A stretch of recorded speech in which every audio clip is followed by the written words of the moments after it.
Hi Power APAC dancers, let's talk about pointe shoes.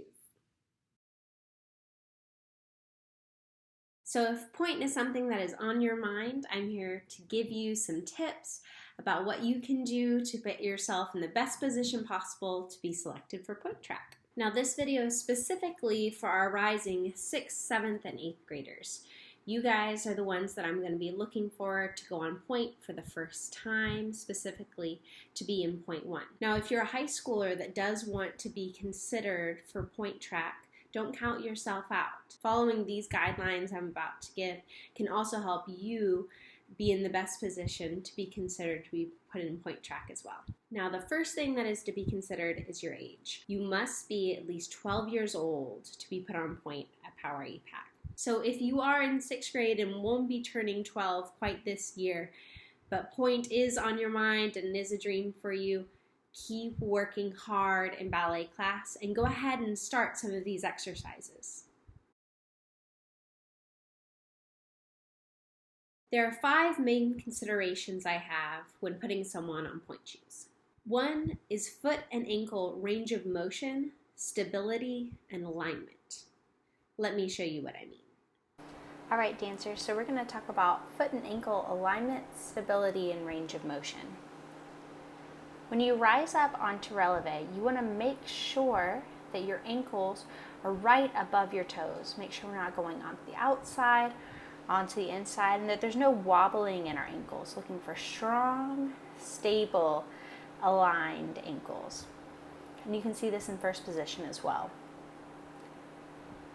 Watch as I rise up again, my ankles are centered over the ball of my foot, not sitting back, not sitting forward, right in the center, no wobbling.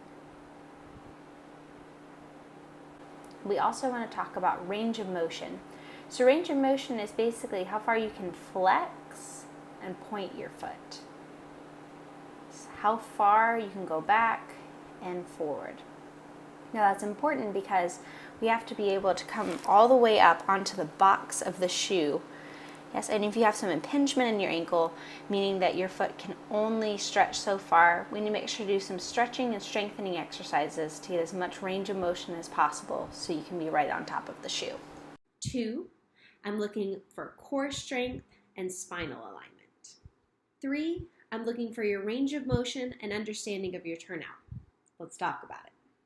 We want to make sure that we're holding our turnout from the very top of our legs and not the floor. When you releve, I should see the turnout stay. If I see you come into parallel when you go onto releve, that lets me know you're using the floor and not the strength of your legs. And on pointe, there's really no resistance from the floor, and you really have to have that strength. Looking at it from the side, again, I've got to see that you know how to use your muscles and maintain that turnout from the very, very top of your leg in order to be able to perform exercises correctly on pointe. I'm also looking to see you use your turnout in other exercises, such as a tendu, maintaining the turnout of the leg, not coming into parallel. Do you know how to keep your turnout there? Also when you jump, again, not going into parallel, but maintaining the turnout at all times as you dance. Number 4, I'm looking for where you are in your ballet technique. Looking for things such as, are you properly aligning your knees when you plie? Do you understand how to work through your feet when you do movements such as a tendu or a jump? If you do not have a strong ballet foundation within your technique, you won't be able to perform movements in the pointe shoes correctly. So we want to make sure that we're really strong in our technique and our understanding in our flat shoes before we move on to pointe shoes. Number 5 is your personal maturity. Things like, are you taking ballet class seriously? Do you show a passion and a love for the study of ballet? Are you prepared for class? Are you excited and enthusiastic about being in ballet class? Are you a good listener? Pointe is incredibly strenuous, hard, and often painful. So you have to know that you really, really, really want to do this. So go ahead and be thinking about that for yourself. How much do you really want this? Because it's going to take a lot of hard work, a lot of time, a lot of effort, and a lot of sacrifice. But at the end of the day, it can be worth it to have a beautiful experience in being able to do this really special skill. A little explanation of pointe shoes and how they work. Contrary to popular belief, there is 0% wood in a pointe shoe. Instead, pointe shoes are made up of layers of canvas and glue put over and over and over each other, and then with a layer of satin put over that. On the back, you have the sole of the shoe, which is often made of leather, and on the inside you have this hard cardboard space called the shank. If you look inside, you can see I've actually cut part of my shank out when I wore this pair because I did something called 3/4ing my shank, so part of it's missing, but usually it would continue all the way up. You then have your ribbons and your elastic that do not come on the shoes. So if you're a part of Pointe Track, you will be required to purchase your pointe shoes, which are probably going to be the most expensive pair of dance shoes that you've ever worn in your life. They run $80 to $100 per pair. And you will be taught how to sew your own pointe shoes, how to sew your ribbons and elastic on to hold the shoes on your feet. Most of you know you insert your foot this way and your toes are extended and you'll be dancing on the very tips of your toes. So it takes an incredible amount of strength to be able to get up on your pointe shoes. So if you've decided this is something you want to do, you want to make sure to start conditioning your body now to be prepared to be selected for Pointe Track. We want to include cardio, strength, and pre-pointe exercises. We want to include cardio exercise 3 to 5 times a week for 30 to 90 minutes. There are so many different ways to get cardio exercise. You can walk, you can jog, you could ride a bike, you can go swimming if you have access to a swimming pool. You can also enjoy the resources that we've posted on the Power APAC YouTube page, where we have tons of different types of cardio workout videos that you can do in your living room. When finding a cardio workout, make sure it always has a warm-up and a cool down to protect your body and make sure you're safe. The second component of your conditioning plan is strength training. We want to mainly focus on leg and core strength. Making sure you have strong legs and a strong core will set you up to be prepared to go on point. Without those two things, you're never going to be able to get all the way up on top of the toe box. So we want to make sure that our legs and core are in tip-top shape. Exercises that you can use for strengthening your legs include squats and lunges. Classic exercises to help improve your core are planks as well as crunches or sit-ups. You can find tons of different types of strength training conditioning videos online. Specifically, check out the workout videos that we have on the Power APAC YouTube page. The third element of your conditioning plan is pre-pointe exercises. These exercises are specifically going to help you improve your turnout as well as increase your strength and range of motion in your ankles. Let's walk through some pre-pointe exercises together. Right, the first pre-pointe exercise you can do is just pliés and relevés, going down and up. You want to make sure you have strong alignment in your ankles, good control, and align knees over your toes as well as holding your abdominals. Do this in parallel and in first position. Again, aligning knees over toes, ankles over toes, maintaining the turnout. You want to repeat this 10, building up to at least 30 times.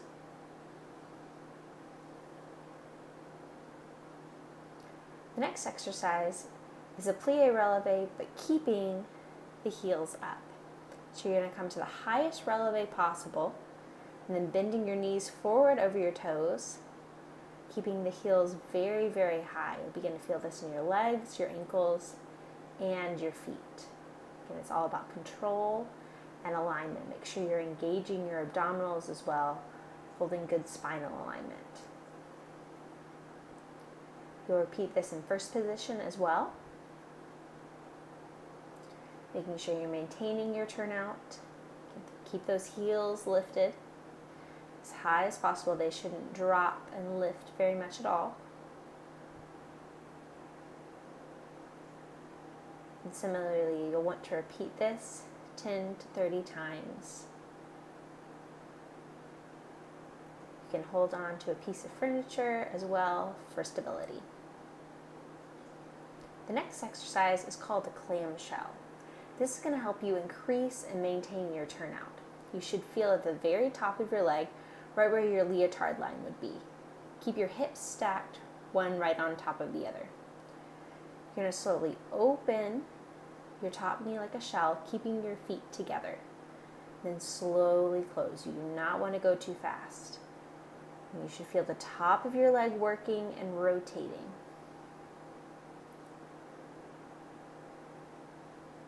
Don't let your hip fall backward again. Keep your hips aligned, one on top of the other. Make sure to lift in your abdominals. You should feel it right on your leotard line. Lifting slowly and lowering. Try to keep the hips in place and go as high as you can, and try to increase how high you go each time. You want to repeat on the other side, making sure you keep your hips stacked on top of each other and abs engaged. Feet together as you slowly lift and lower. Feeling it right on the leotard line. Lift and lower.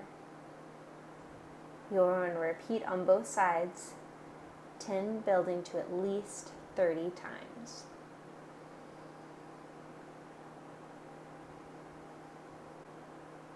Our last exercise is called Eat the Towel. You will need a prop for this. You'll need either a hand towel, you can also use a bath towel, any towel in your house will work. Or the other option is you can also use a Theraband for this exercise if you have one. I will be demonstrating the exercise with a Theraband. First, spread your towel or Theraband out. And then you're going to place your foot on it. This is going to be strengthening for our feet. Now you might need to start it a little bit by grabbing it under your toes. And then what you're going to do is use your toes to pull the towel or Theraband towards you. It's kind of a weird sensation. You're going to feel your toes have to be very active. You start at one end and you pull it all the way towards you. You'll feel your toes and the bottom of your foot very activated as you do this. Once you get all the way to the end, you'll spread it back out and repeat. Again, this is going to cause possibly a weird sensation in your foot. It might take some time to really get good at. But having that dexterity, the mobility, and strength in our toes and feet is incredibly important if we're going to do point work. Make sure to repeat on both feet. Eat the towel or Theraband 3 times per foot. And this is really going to help with our foot strength, our ability to point our feet, our ankle range of motion. It's a great one to do. You want to establish this pre-point conditioning routine and do it 3 to 5 times per week. Remember to make sure to include cardio, strength training, as well as pre-point exercises. Find what works well for you. I can promise you that something is always better than nothing. So find something that you can do consistently that includes cardio, strength, and pre-point exercises. And I promise you, you really will see a difference. One of the best things that you can be doing in this time while we are apart is to make sure to continue to take technique class. There are so many resources that are on the internet right now. Below I've included the Dancing Alone Together link that has daily free live classes for anybody that wants to take them. Check it out. Even if you're just doing bar exercises by your bed, that is excellent. Keep going, keep ballet on your mind, and keep working hard. Another way to gain inspiration is watching videos of ballet companies during this time. There is so much information out there, so many incredible full-length live performances from ballet companies. Check them out, get inspired, and then get to work. Make sure you're always getting adequate rest in between workouts, making sure you're not pushing your body too hard. As you go on and increase in strength, you can increase the frequency and intensity of your exercises. So there are 2 specific tests that I will do during middle school and high school placement class that let me know if you're ready for point track. And I'm going to let you in on what they are. Secret time! Number 1 is the airplane test. Check it out. Since I am very pregnant with baby Dunbar, Mr. Dunbar is going to demonstrate the airplane test for us. You begin the airplane test by picking up one leg, and then you're going to reach down and extend that leg behind you and almost bring your fingertips to touch the ground, and then come up and return to this position.